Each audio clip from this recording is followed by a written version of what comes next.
Welcome back to my channel smart easy English.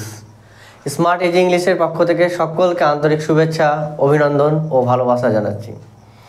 আজকে আবারও টেন্সের যে চারটা ভাগ করেছিলাম প্রেজেন্টের এবং চারটা পাস্টের, তারপরে আমরা এবার ফিউচারের যে বাকি চারটা ভাগ আছে সেটা পরভাবে আমরা একটা ছোট্ট ভিডিওর মাধ্যমে ইন ডিটেলসে বুঝে নেব। তারপরে টেন্সের পুরো কাজটা সম্পূর্ণ হয়ে গেলে আমরা একদিন ম্যারাথন ক্লাস নেব। এই ম্যারাথন ক্লাসের মধ্যে দিয়ে ইন ডিটেলসে তোমাদের সমস্ত সমস্যাগুলোকে সমাধান করব। ততক্ষণ তোমরা ফলো করো, চ্যানেলটাকে সাবস্ক্রাইব করে দাও এবং পাশে থাকা বেল আইকনটা অল নোটিফিকেশান অন করে দাও, যাতে সবার আগে ভিডিওটা তোমার কাছে পৌঁছে যায়। এবার কথা হচ্ছে যে তোমরা একটু শুধু জাস্ট মনোযোগ দিয়ে দেখো ভিডিওটা, কোনো কিছু স্কিপ না করে দেখবে। এই ফিউচার ইনডিফিনিট সম্পর্কে তোমাদের কোনো রকম আর ডাউট বা কোনো সমস্যা থাকবে না, এইটুকুটা আমি ক্লিয়ারভাবে বলতে পারি। চ্যানেলটার সঙ্গে থাকো, সাপোর্ট করো, দেখবে প্রত্যেকটা টপিক ধরে আলোচনা করব। এতটা সহজভাবে আলোচনা করব, আমি তোমাদেরকে এইটুকুটা 100% গ্যারেন্টি দিয়ে বলতে পারি। তোমাদের গ্রামারের একদম বেসিক লেভেল থেকে অ্যাডভান্স লেভেল পর্যন্ত প্রত্যেকটা গ্রামার খুব সহজ পদ্ধতিতে এই রকমভাবে বুঝবো। চ্যানেলের সঙ্গে থাকো, দেখো প্রত্যেকটা ভিডিও স্টেপ বাই স্টেপ দেখে যাও, ফলো করো, দেখবে যে প্রত্যেকটা গ্রামার তোমাদের কাছে এতই সহজ মনে হয়েছে যে গ্রামার নিয়ে আর কোনো ভয় থাকবে না। আমরা প্রত্যেকটা সময় কি করি, ইংলিশকে নিয়ে ভয় পাই, কিন্তু আর বিন্দুমাত্র কোনো সমস্যা থাকবে না। তো যাক, বেশি কথা বলবো না, আমরা মেন পর্বে ঢুকে যাচ্ছি, আলোচনা করছি। তো দেখো, ফিউচার ইনডিফিনিট বলতে কি বুঝি। এই ফিউচার ইনডিফিনিট আমরা কখন টেন্সটাকে অ্যাপ্লাই করব। তো কি লিখেছি এখানে দেখো, ভবিষ্যতে কেউ কোনো কাজ বা কিছু করবে বোঝালে, ধরো আমরা যে কাজটা এখনো পর্যন্ত করিনি বা এখনো করতে শুরু করিনি বা করছি না বর্তমানে, ভবিষ্যৎ অর্থাৎ পরবর্তী সময়ে কোনো কিছু করার জন্য আমরা একটা প্ল্যানিং করেছি বা চিন্তা ভাবনা করেছি বা আশা করেছি যে আমি কলকাতা যাব বা আমি দিল্লি যাব বা আমি সাইকেল চালাবো বা ছেলেটি বাজারে যাবে বা লোকটি এখানে আসবে বা ছেলেগুলো বিদ্যালয়ে যাবে, কোনো কাজ আগামী দিনে করবে, এরকম যদি কোনো কিছু বোঝায় তাহলে সেটা নিঃসন্দেহে আমরা বলতে পারি ফিউচার ইনডিফিনিট টেন্স। আর একটা ক্লু আছে ফিউচার টেন্সকে বোঝানোর জন্য, যে দেখবে তোমরা যে বাক্যের মধ্যে যে ক্রিয়াটা থাকে সেই ক্রিয়ার শেষের দিকে ব যুক্ত থাকবে। সে বয়ের সাথে একার, ওকার, হ্রস্বীকার, দীর্ঘিকার, সুকার, দীর্ঘকার এগুলো সব থাকতে পারে, কিন্তু ব যে বর্ণটা সেটা তোমরা দেখতে পাবে। যেমন একটা উদাহরণ দিয়ে তোমাদের বুঝিয়ে দিই, যে আমি, এটা হচ্ছে সাবজেক্ট, তাই তো। তারপরে দেখো যাব, যাওয়া মানে কি, কাজ করা বোঝাচ্ছে, তাহলে এটাকে বলবো আমরা ক্রিয়া, মানে ইংলিশে বলবো এটাকে ভার্ব। এবার ভার্বের আগে কি আছে, পুরী হচ্ছে একটা জায়গার নাম, এটা হচ্ছে অবজেক্ট। তাহলে আমরা সাবজেক্ট পেলাম, ভার্ব পেলাম, অবজেক্ট পেলাম। এবার দেখো আরও একটা ছোট্ট একটা অংশ আছে, এটাকে আমরা OTH অর্থাৎ আদার্স নামে জানবো। আগামীকাল, এটা একটা টাইম, আদার্স যেটা সময় বোঝাচ্ছে, ঠিক আছে। তো কথা হচ্ছে যে আমরা কি করে বুঝবো এটা ফিউচার টেন্স। দেখো, আমি আগামীকাল পুরী যাব, যাবর শেষের দিকে বয় ও কার, কিন্তু ব তো আছে, তাই না, ব থাকবে। তাহলে ব দেখে এখান থেকে আমরা ক্লিয়ার ধারণা পেলাম এটা হচ্ছে ফিউচার টেন্স। এবার কথা হচ্ছে ফিউচারের যে চারটা ভাগ আছে সেটা কি করে বুঝবো, কোনটা ইনডিফিনিট, কোনটা কন্টিনিউয়াস, কোনটা পারফেক্ট, কোনটা পারফেক্ট কন্টিনিউয়াস। তো এটা বোঝার জন্য না আমাকে একটু উল্টো দিক থেকে আসতে হবে, যে যখন দেখবে যে ক্রিয়ার সঙ্গে ইতে প্লাস সময় দুটোই থাকবে সেটা হচ্ছে কন্টিনিউয়াস, এই পারফেক্ট কন্টিনিউয়াস হবে। আর যখন দেখবে যে ক্রিয়ার সঙ্গে শেষের দিকে ইয়া থাকবে সেটা হচ্ছে পারফেক্ট, আর শুধুমাত্র যদি ইতে থাকে তাহলে সেটা হচ্ছে কন্টিনিউয়াস। দেখো প্রত্যেকটা ভিডিওতে পরভাবে আলোচনা করে দেবো ডিটেলসে, তোমাদের কোনো সমস্যা থাকবে না। শুধু জাস্ট এখন শুধু ইনডিফিনিটটাকে মনে রাখো, যখন একটা করে ভিডিও দেখবে তখন দেখবে ক্লিয়ার হয়ে গেছে। তাহলে শুধুমাত্র দেখবে যে আগামী সময়ে বা আগামী দিনে বা পরবর্তী সময়ে কোনো কাজ আমরা সাধারণভাবে যখন করব এরকম কিছু বোঝাবে, তখন সেটা হচ্ছে ফিউচার টেন্স, ঠিক আছে। তাহলে দেখো, আমি কলকাতা যাব, এটা একটা সাধারণ অর্থ প্রকাশ করছে, সাধারণ রূপ প্রকাশ করছে। তাহলে এখান থেকে আমরা বুঝতে পারছি এটা হচ্ছে পরবর্তী সময়ে করব একটা সাধারণ কাজ, তাহলে এটা হচ্ছে ফিউচার কি ইনডিফিনিট, তাই না। এবার ফিউচার ইনডিফিনিটের দেখো এখানে একটা রুলস দিয়েছি আমি তোমাদেরকে, এই রুলসটাকে অ্যাপ্লাই করে যে কোনো বাক্যকে তোমরা কি করতে পারো, উত্তর করতে পারো। আবার ওই বাক্যটাকেই আমরা নেগেটিভ কি করে করতে পারি, শুধুমাত্র যে শ্যাল বা উইল যে অক্সিলারি ভার্বটা আছে সেই অক্সিলারি ভার্বের পাশে নট লাগালেই সেটা নেগেটিভ হয়ে যাবে। আবার সেই বাক্যটাকে প্রশ্নমূলক কি করে করব, ওই জাস্ট অক্সিলারি ভার্ব মানে শ্যাল বা উইল যেটা থাকবে সেই অক্সিলারি ভার্বটাকে কি করব আমরা মানে সামনের দিকে লাগাবো, বাক্যের প্রথমে লাগাবো, ঠিক আছে। আবার একটা ডাব্লিউএস টাইপ আছে, ওটাও আমি আলোচনা করছি শেষে, পরে আসছি, ঠিক আছে। কিন্তু আরও একটা কথা বলার আছে যে অনেক সময় তোমাদের মধ্যে মাথায় প্রশ্ন আসে যে স্যার যদি শ্যাল বা উইল অক্সিলারি ভার্ব না থাকে তাহলে সেক্ষেত্রে আমরা কী করে আমরা নেগেটিভ করব। এটা পরবর্তী সময় আমরা সেন্টেন্স আলোচনা করার সময় ইন ডিটেলসে বলে দেবো তোমাদেরকে, ঠিক আছে। ওটা একটু অ্যাডভান্স লেভেলে, এইটা বিষয়টাকে ভালো করে শুনুন। তাহলে এটা হচ্ছে ফিউচার ইনডিফিনিট টেন্স হয়েছে। তাহলে আমরা এটা রুলস অ্যাপ্লাই করে যদি করি তাহলে রুলসে প্রথমে কি বলেছে, সাবজেক্ট বলেছে, তাহলে এই বাক্যের মধ্যে সাবজেক্ট কি আমি, তাহলে এখানে আই হয়ে গেল, ক্লিয়ার। তারপরে কি বলেছে, শ্যাল বা উইল। দেখো একটা কথা বলে দিই শ্যাল বা উইল নিয়ে, তাহলে তোমাদের ডাউট একদম ক্লিয়ার। দেখো আই, এই আই আর উই এই দুটোর পাশে শ্যাল বসাবে, আর বাকি ক্ষেত্রে সব জায়গায় কি করবে, উইল বসাবে। শুধু জাস্ট যেখানে আই আর উই দেখতে পাবে শুধু ওখানে শ্যাল, বাকি সব জায়গায় প্রত্যেকটা জায়গায় উইল করবে। তাহলে দেখো তো এখানে সাবজেক্ট হিসাবে কি আছে, আই। তাহলে আয়ের পরে যে শ্যাল বা উইল দুটো মানে অপশন রয়েছে, তাহলে দুটো অপশনের মধ্যে আমরা কোনটাকে নেব, অবশ্যই শ্যালটাকে নেব, তাই না, কারণ আয়ের পাশে শ্যাল বসে। তাহলে আই শ্যাল, ওপরটা মুছে দিচ্ছি, ঠিক আছে, যাতে বুঝতে অসুবিধা না হয়। তাহলে দেখো অক্সিলারি ভার্ব হয়ে গেল, সাবজেক্ট হলো অক্সিলারি ভার্ব, দুটোর মধ্যে একটা হয়ে গেল। তারপরে কি বলেছে, ভার্ব মানে ভার্বের ফার্স্ট ফর্মটা, ঠিক আছে, মানে প্রেজেন্ট ফর্মটা। তাহলে ভার্ব হচ্ছে কি, ভার্ব হচ্ছে যাবো, যাবো মানে কি যাওয়া, মূল শব্দটাকে আমরা ভাববো। তাহলে যাওয়ার ইংরেজি কি, গো। তাই এখানে কি হয়ে গেল, গো হয়ে গেল।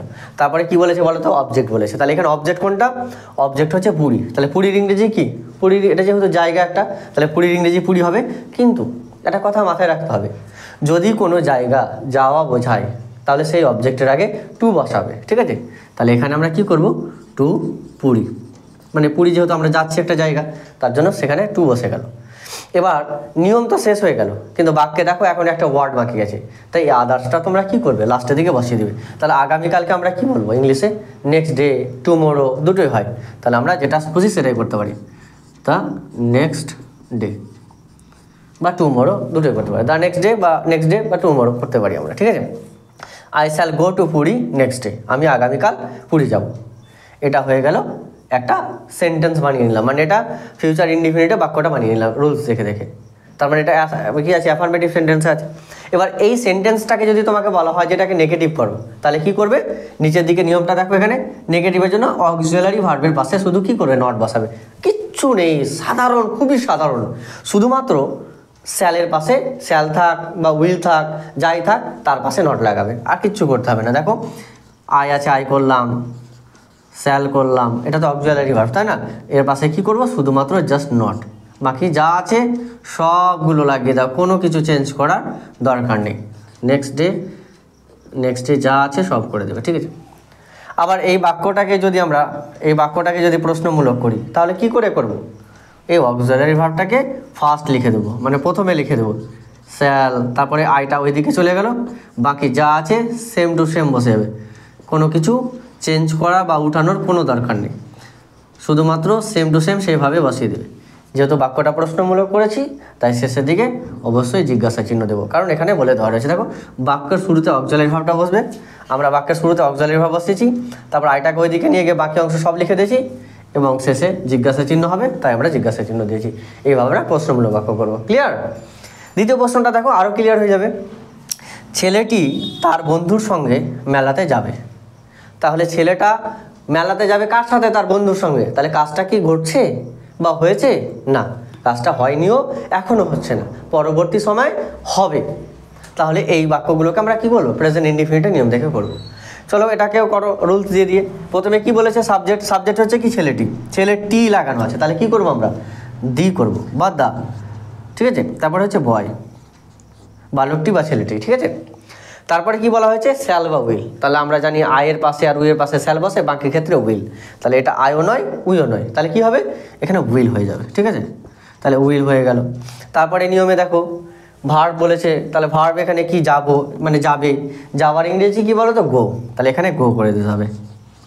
তারপরে কি, এবার অবজেক্ট বলেছে, তাহলে অবজেক্ট কি আছে, অবজেক্ট হচ্ছে মেলাতে, মানে ভার্বের আগে অবজেক্ট থাকে, তাহলে অবজেক্ট হচ্ছে মেলাতে। তাহলে আমি কি বললাম একটু আগে, যে কোনো জায়গা যাওয়া বোঝালেই সেই অবজেক্টের আগে টু বসাবে, প্রিপজিশন হিসাবে। তাহলে এখানে আমরা টু করলাম, তাহলে মেলার ইংরেজি কী হবে? Fair, FAIR। এই ফেয়ার মানে ফর্সাও হয়, আবার মেলা হয়, ঠিক আছে? তাহলে ফেয়ার মানে মেলাতে। তারপরে কি বলা হয়েছে? নিয়ম দেখো, অবজেক্টের পর আর কিছু নেই, কিন্তু আমাকে বুঝতে হবে যে রুলস অ্যাপ্লাই করার পরে, কাজ কমপ্লিট হওয়ার পরে বাক্যে কিছু অবশিষ্ট আছে কি না, তাহলে সেটাকে আমরাকে গঠনমূলকভাবে সাজিয়ে সাজিয়ে লিখতে হবে। তাহলে কি আছে? তার বন্ধুর সঙ্গে। তাহলে কোন শব্দটা যুক্ত করেছে এই দুটো ওয়ার্ডকে? সঙ্গে দ্বারা, তাই সঙ্গেটাকে আগে লিখব, উইথ মানে সঙ্গে। কার বন্ধু? এই আছে বল, তার বন্ধু, তার বন্ধু। তাহলে তার ইংরেজি কি?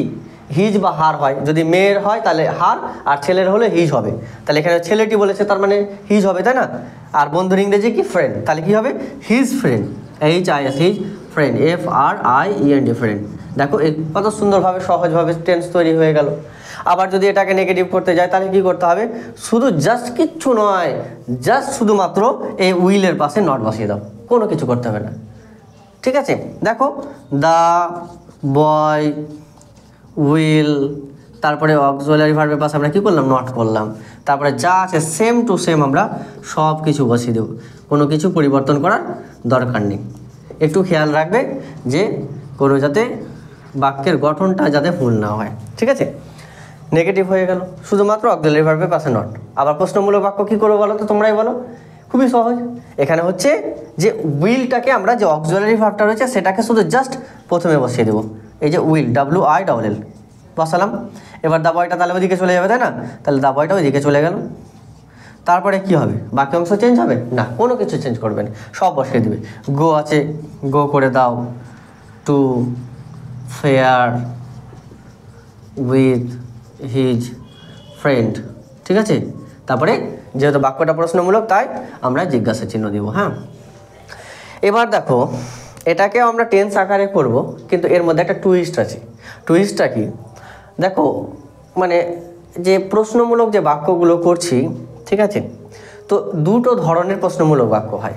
একটাকে বলা হয় এই যে কোশ্চেনটা, QUESTION, এই কোশ্চেনের ধরনটা কি হয়? দুটো ক্যাটাগরিতে হয়। একটা হচ্ছে ইয়েস অর নো টাইপ, আর একটা হচ্ছে WH টাইপ। তা আমরা ইয়েস অর নো টাইপটা করলাম। ইয়েস অর নো টাইপ বলতে আমরা কি বুঝি? একটু ব্যাখ্যা করে দেখো, শোনো। ধরো তোমাকে কেউ কোনো কিছু কথা বললো, তাহলে সেই কথার পরিপ্রেক্ষিতে যদি উত্তরটা হ্যাঁ বা না অর্থে হয়, তাহলে সেটাকে আমরা বলবো ইয়েস অর নো টাইপ। আর যদি তোমাকে এমন কিছু প্রশ্ন করলো যে প্রশ্নের উত্তরটা হ্যাঁ বা না দিয়ে হবে না, তোমাকে কিছু না কিছু একটা কথা বলতে হবে, তখন সেটাকে আমরা বলবো WH টাইপের মধ্যে ফেরবো। যেমন ধরো, তোমাকে জিজ্ঞেস করলো যে তুমি আগামীকালকে বিদ্যালয় যাবে, তাহলে তুমি কি বলবে? বলে হ্যাঁ বা না, তাই না? হ্যাঁ বা না দিয়ে উত্তর করা যাবে। এবার যদি তুমি বলো যে হ্যাঁ আগামীকালকে বিদ্যালয়ে যাবো, হয়তো সেক্ষেত্রে কথাটা রিপিট করছো, ওরই কথাটা, কিন্তু হ্যাঁ বা না অর্থে তো উত্তর হচ্ছে, তাই না? তাহলে এটা আমরা হ্যাঁ বা না অর্থে দিচ্ছি। বা তোমাকে কেউ জিজ্ঞেস করলো এই আগামীকালকে তুমি কি বাজারে যাবে, হ্যাঁ বা না দিয়ে উত্তর দিতে পারি।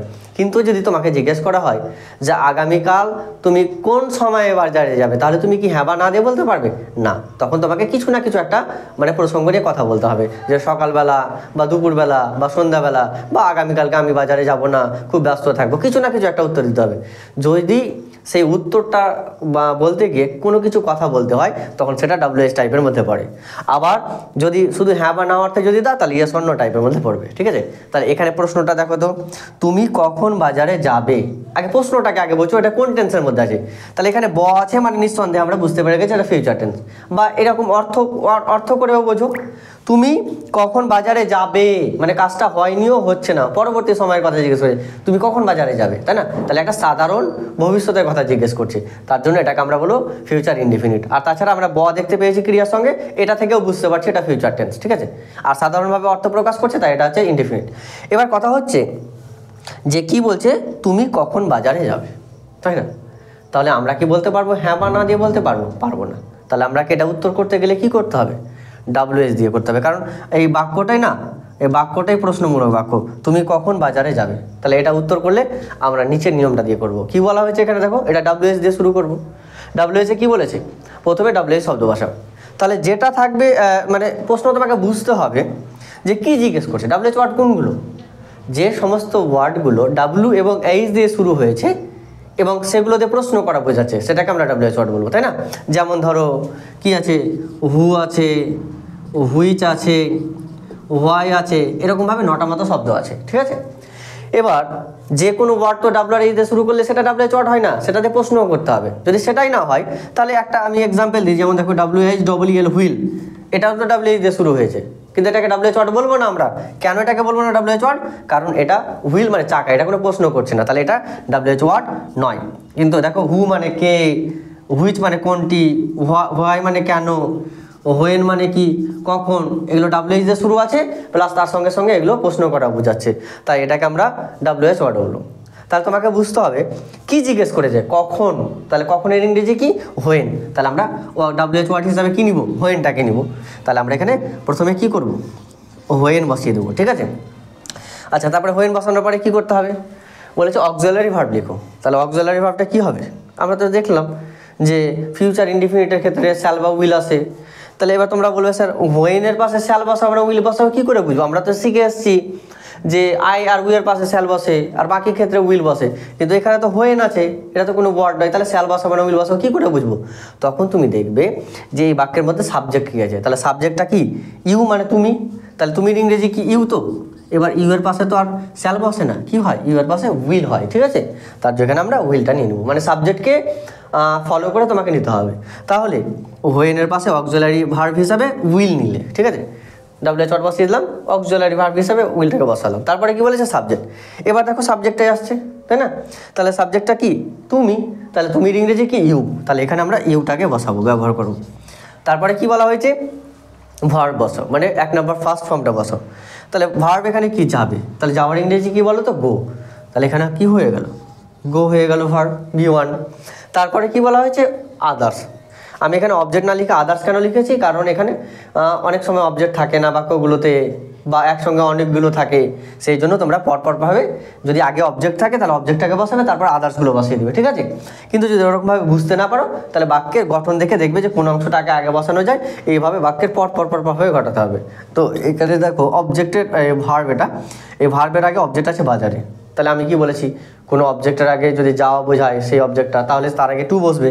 তাহলে এখানে কি করব, টু মার্কেট, MARKET, মার্কেট, ঠিক আছে? তারপরে আদার্স কি আছে, আর কিছু আছে, কিছু নেই, সব হয়ে গেছে দেখো। তাহলে শেষের দিকে কী দিতে হবে, জিজ্ঞাসার জন্য। এবার অ্যান্সারটা কি দাঁড়ালো, when will you go to market, তুমি কখন বাজারে যাবে। এই যে দেখো কত সহজভাবে তোমাদেরকে বোঝালো। আর একটা তোমাদের গুড নিউজ দেওয়ার আছে, যে I hope that you will be the very anxiety, or you will be very the happy when I will declare the news, because I will going to hold a course of the 100 days for the spoken English. আমি এই চ্যানেলের মধ্যে দিয়েই খুব অল্প সময়ের মধ্যে দিয়ে তোমাদের জন্য একটা স্পোকেন ইংলিশের 100 দিনের একটা কোর্স করেছি, যেখানে বিগিনার্সদের জন্য শুরু থেকে শেষ পর্যন্ত প্রত্যেকের জন্য খুব সহজভাবে ধরে ধরে ধরে ধরে তোমাদেরকে শেখানো হবে। যদি তোমরা 100টা মানে 100 ডেজ যদি ক্লাসটা রীতিমতো যদি ভালোভাবে দেখো বা ভালোভাবে ফলো করো চ্যানেলটাকে, তাহলে ডে 1, ডে 2, ডে 3 করে এইভাবে তোমাদেরকে পার ডে 30 মিনিট করে ক্লাস দেবো। এই ক্লাসের মধ্যে দিয়ে তোমরা যদি 100 ডেজটাকে যদি পূরণ করতে পারো, আমার সঙ্গে যদি প্র্যাকটিস করতে পারো, anyone could not stop you to fluent spoken English. তোমাকে কেউ থামাতে পারবে না স্পোকেন ইংলিশে কথা বলার জন্য। It is my guarantee. I will give you the 100% guarantee. If you support me and you follow the every videos of my channels, I will give you the 100 videos that will be help you to speak English in fluently. That's my guarantee. So keep watching, keep learning, and keep following my channel. Thank you so much for watching.